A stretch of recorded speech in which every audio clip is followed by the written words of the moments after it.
Al Sistema Radial Colón, gracias por estar presente aquí. El Senado de Estados Unidos aprobó una reforma migratoria considerada histórica, respaldada por el presidente Obama, que busca legalizar a 11 millones de inmigrantes indocumentados.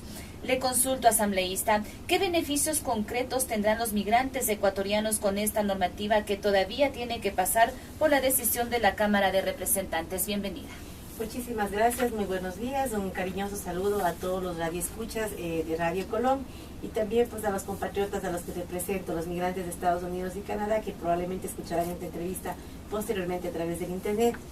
Así es, yo creo que es el momento más importante para la comunidad migrante ecuatoriana e hispana en general en los últimos 26 años. Como usted lo ha manifestado, esta reforma migratoria fue aprobada por el Senado la semana pasada y todavía tenemos que esperar, digamos, la aprobación de la Casa de Representantes. Esta reforma migratoria le da la oportunidad a los hermanos migrantes ecuatorianos que no tengan un estatus migratorio a legalizar su estatus, primeramente de una manera temporal durante 10 años. Les daría pues una permanencia especial. En estos 10 años los ecuatorianos y ecuatorianas migrantes que no tengan documentos pues tendrán un permiso de trabajo que ya les permitirá pues trabajar con tranquilidad, les permitirá viajar, les permitirá pues obtener una licencia de conducir si así lo desean. Y dentro de un periodo de 10 años, ya en el 10º año, pues reciben ya una residencia permanente y luego después de 3 años, si es que optan por eso, pueden aplicar para la ciudadanía americana. En este momento, ¿todos los migrantes están en la misma condición de poder acceder a esta residencia o es que deben cumplir algún requisito previo para poder acogerse a esta normativa? Claro, hay requisitos. Uno de ellos, por ejemplo, es haber ingresado a los Estados Unidos antes del diciembre de 2011. Tienen que haber ingresado a ese país antes de diciembre de 2011, ese es un requisito muy importante. De igual manera también pues tienen que probar que han pagado sus impuestos, tienen que probar que tienen un trabajo estable, que están aprendiendo el idioma, que no van a ser una carga para el gobierno de los Estados Unidos. Son ciertos requisitos que tiene que cumplir el aplicante. Durante los 10 años también es importante recalcar, pues van a tener un estatus temporal en el cual tendrán asimismo que estar trabajando, que estar pagando sus impuestos, no tener ningún problema legal allá, de leyes allá en ese país. Y luego del 10º año, pues si es que no ha habido ningún historial, digamos, problemático en términos legales, si ha cumplido, si ha trabajado, si no ha aplicado para ayudas federales, entonces podrán obtener su residencia de manera permanente. 10 años es mucho tiempo. Así es. Muchísimo tiempo. Lamentablemente, pues esta ley no es lo mejor del mundo. Yo creo que pudo haber sido mucho más generosa. Sin embargo, dadas las circunstancias, creo que, como es que dicen, a falta de pan, buenas son tortillas, ¿no? A pesar de que no es lo óptimo, por lo menos le da esa tranquilidad pues a nuestros migrantes a que puedan estar de una manera legal en los Estados Unidos. De hecho, ahora, nada más para hacer una comparación, por ejemplo, si es que yo aplico ahora, obtengo mi residencia, tengo que esperar, 5 años para hacerme ciudadano americano, si yo lo deseo. Pero en este caso, por ejemplo, si usted es una migrante que está en estado irregular en Estados Unidos, así ha estado viviendo 10 años, tiene que esperar 10 años más para poder tener una residencia permanente y 3 años adicionales para obtener para poder aplicar para la ciudadanía americana. Es un proceso largo, tedioso. Probablemente durante estos años nuestros migrantes van a estar su récord va a estar muy observado. Por eso es importante también que se concienticen los ciudadanos, que cumplan con las leyes de ese país, con el fin de que no tengan antecedentes que en algún momento les impida obtener su residencia permanente. Y ahí juega un papel muy importante también los consulados de Ecuador en los distintos países, especialmente ahora en Estados Unidos con esta reforma migratoria. ¿Qué hacer también desde la Asamblea Nacional para apoyar a estos migrantes, para que estén bien informados, para que sepan qué es lo que deben hacer y qué es lo que no pueden hacer? Así es, bueno, pues sabemos que ya el Viceministerio de Movilidad Humana, siendo parte ya del Ministerio de Relaciones Exteriores y Movilidad Humana, se encuentran pues ya trabajando para elaborar ciertos programas de asesoría legal a los cuales pudieran tener acceso nuestros ecuatorianos en caso de que esté aprobada la ley. Yo creo que es importante también que la comunidad migrante sepa que en este momento no hay absolutamente nada aprobado. Hay un proceso que se está realizando, un proceso que está, digamos, que nos mantiene optimistas. Sin embargo, todavía no hay nada aprobado. Entonces, en esta etapa lo que se está haciendo es, nosotros hemos tenido conversaciones con la secretaria, con la viceministra de Movilidad Humana, la doctora Lorena Escudero, y sabemos que ya se están pues elaborando, trabajando en planes con el fin de que ciertas instituciones puedan brindar esta asesoría legal que va a ser sumamente necesitada por nuestros hermanos migrantes una vez que esté aprobada esta reforma migratoria. De igual manera, pues estamos considerando, ojalá en un futuro cercano, pues nuestro gobierno pueda también pronunciarse, digamos, pues en respaldo a la comunidad migrante que se encuentra ya pues en este periodo de lucha social. Es importante que la ciudadanía dentro del país sepa que ya los hermanos migrantes se encuentran, digamos, en una lucha constante, muy pendientes de todo este proceso, llamando a los senadores. En este caso nos tocará llamar a los representantes de la Casa de Representantes, y de igual manera hacer vigilias, movilizarse a Washington si es necesario, con el fin de presionar a estos políticos, ¿no?, que definitivamente van a necesitar del voto hispano en las siguientes elecciones. ¿En cuánto tiempo se prevé que la Cámara de Representantes se pronuncie sobre el tema? ¿Pueden haber cambios también en la Cámara o no hay la posibilidad de esto? Así es. De hecho, esta semana es una feriada, digamos, una semana corta en los Estados Unidos. Estamos mañana, es el feriado de 4 de julio. Sabemos que probablemente la Casa de Representantes aborde este proyecto de ley el 10 de julio. Desde ahí lo primero que van a tratar de definir es un proceso a través del cual van a realizar este proyecto. Hay dos opciones. La una es que trabajen con el proyecto presentado o ya aprobado por la Cámara de los Senadores, por la Cámara Alta que le llaman, y la otra es tener su propio proyecto y trabajar en su propio proyecto de ley. Entonces, el 10 de julio probablemente se sientan a debatir cuál va a ser el procedimiento. Pero pueden haber muchos cambios que pueden favorecer o pueden incluso dificultar este proyecto de ley y hacerlo mucho más, digamos, pues duro, mucho menos humano, digamos así.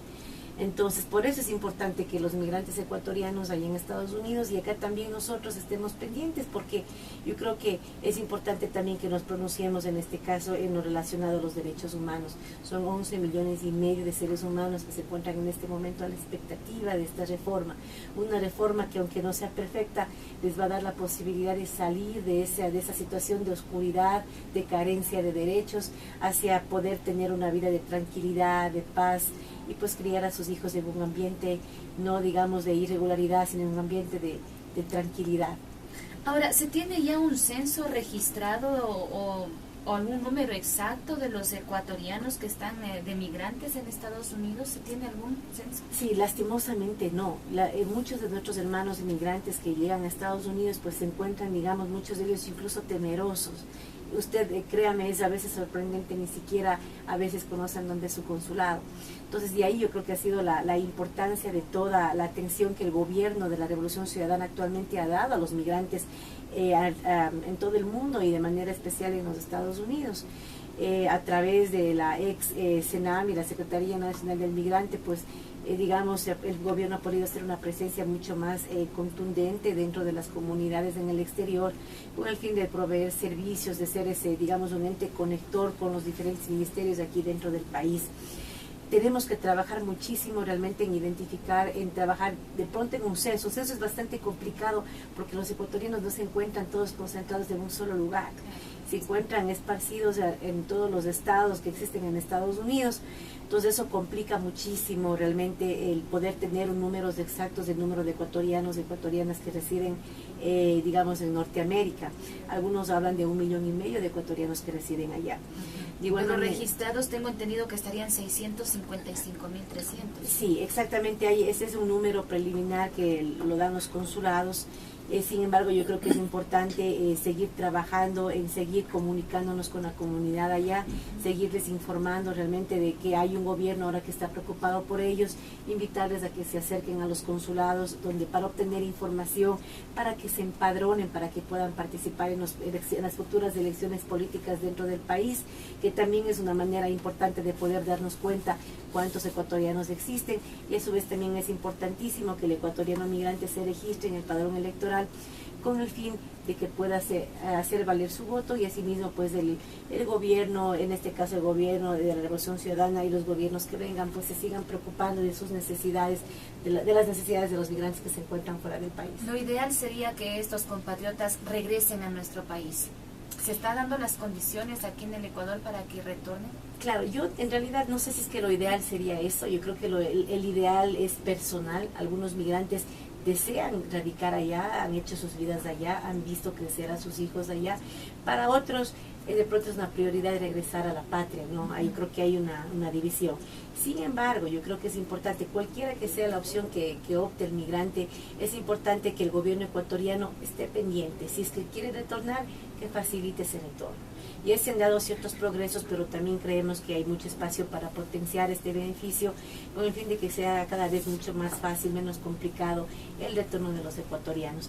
A su vez también que hay una ciudadanía ecuatoriana dentro del país que sea solidaria con el migrante que retorna. Muchas de las veces nosotros volvemos después de años de estar fuera del país, nuestras amistades han cambiado, ya se ha desmantelado nuestro círculo social. Entonces es importante igual que acá el migrante retornado se organice con el fin de que forme organizaciones que brinden este apoyo moral, social al migrante que sigue retornando. En el caso del ecuatoriano, en cambio, que quiere regresar, que quiere mantenerse en los Estados Unidos, es importante asimismo que el gobierno siga robusteciendo esos lazos de contacto, porque si bien el migrante no quiere retornar, eso no quiere decir que ha perdido el amor de su patria, que ha perdido el interés. Más bien, hay un interés constante de mantener sus raíces, de mantener su identidad y de mantenerse conectado e informado con su patria natal a través de las acciones que el gobierno realice a favor de la comunidad migrante que se encuentra allá también. Asambleísta, en los pocos minutos que me quedan ya quisiera también abordarle otro tema muy brevemente sobre el mercado de valores en el Ecuador. Este no se ha desarrollado adecuadamente en los últimos 20 años, según expresiones del ministro coordinador de la política económica, Patricio Rivera. Son 2 décadas que se deben recuperar y lograr un desarrollo integral del mercado de valores. ¿Cuál es el objetivo que se persigue con las reformas que está abordando la comisión que usted integra? Así es, pues de esta ley que está pues reformando, digamos, esta ley de valores, ¿no?, en las actividades bursátiles dentro del país, realmente es sumamente importante para encaminarnos a ese cambio en la matriz productiva, que realmente es prioridad para el gobierno de la Revolución Ciudadana. Nosotros sabemos que si bien existe Casa de Valores, las existen solamente en Quito y en Guayaquil, y lamentablemente... Y que antes trabajaban incluso aisladamente, ¿no? Y lamentablemente menos del 5% de las empresas nacionales tienen acceso a este mercado bursátil. Es sumamente importante, digamos, reformar la ley con el fin de que la misma facilite que las empresas pequeñas, las microempresas medianas y pequeñas puedan asociarse y puedan también participar del mercado de valores, es decir, puedan organizarse, formar sociedades y lanzar sus acciones al mercado, con el fin de que puedan obtener un financiamiento que puede ser mucho más barato en comparación al financiamiento que pudieran adquirir a través de un banco, y que a su vez pues les da, digamos, pues acceso a este capital de una manera más barata, más cómoda, y puedan pues realizar sus actividades, digamos, de expansión de una manera mucho más ágil y menos costosa. Yo creo, estoy muy entusiasmada con esta ley, creo que es una oportunidad de robustecer un sector que en algunos países es un sector sumamente importante en el ámbito económico, como por ejemplo en los Estados Unidos. Tenemos la Bolsa de Valores, por ejemplo, en el estado de Nueva York, que es donde yo vivía. Las entidades financieras son realmente un fuerte económico para el Estado en términos de impuestos, en términos de generación de empleos. Si nosotros podemos crear una ley de valores que impulse este sector, en algunos años vamos a tener toda una industria robustecida que va a ser también una generación de empleo dentro de la misma industria.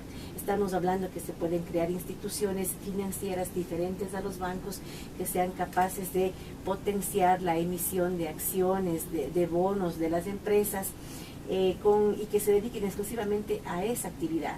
¿Cuándo estará listo el informe para primer debate?